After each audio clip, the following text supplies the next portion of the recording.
Yox, Hacı Faiq otur. Kimin yanında? Faik müəllim, sen oturdun yana hakim. Alo. Otur. Alo. Qarayış var.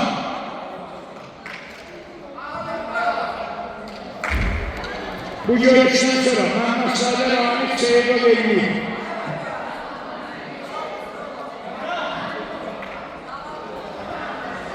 Başlasınlar. Başladım. Baba, siz əsas xallara diqqətli olun.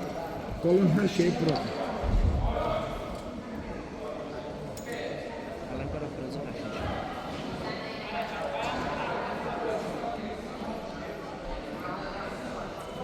Fuat tez geç.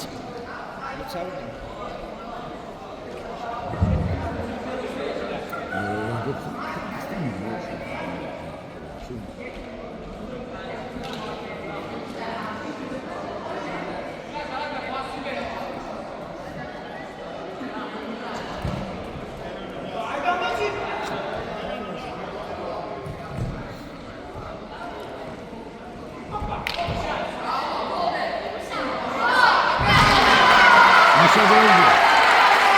Kaçta verdi? Neçə verdi? Heç nə verməyib. 5 verənməz o, 5'lik deyir o. Xal tas üstədir. Xal tasdadır ha. Orada 4 yoxdur. İkilik var idi orada. Nihat heç nə verməyib. Hacı Faiq 4 qaldırdı. Neçə qaldırdı Faik? Hacı Faiq 4 qaldırdı. İndi 4'dür. Nihat müəllim, Bir dənə 4. birincini Bir dənə. dəyərləndirmədin. Götür Nihat lazım deyil. Lazım deyil götür. İki nədir bu?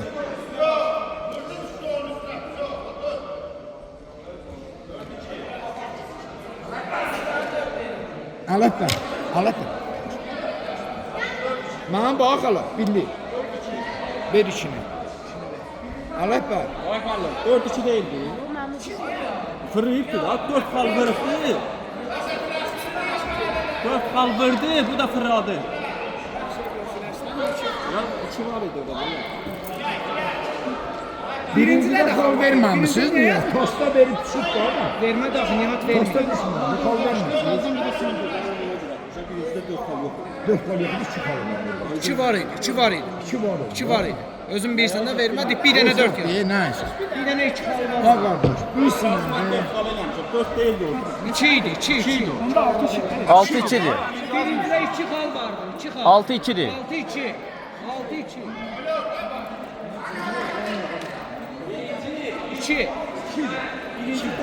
2 idi qardaşım, 2. 2. Yaz 2'ni. Yazdı. 2'ni yazın o da olur, 6-2. Eşitsən. Alətlə. Aç. Evet bak. 2'dir, ay qardaş. Ama tas 4'dür, tas qalxı, çıxa yerə. Vermədi, Nihat vermədi deyə biz də nəsə yazmır. Gülər. Mən sporlaşmaq istəmirəm, ona görə baxın deyirəm.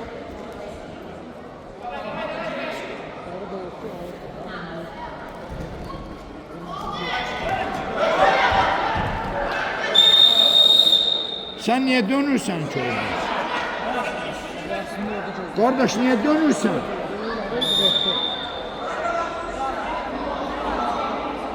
Altı, 4 Altı verdi. axırıncı xalda o alır.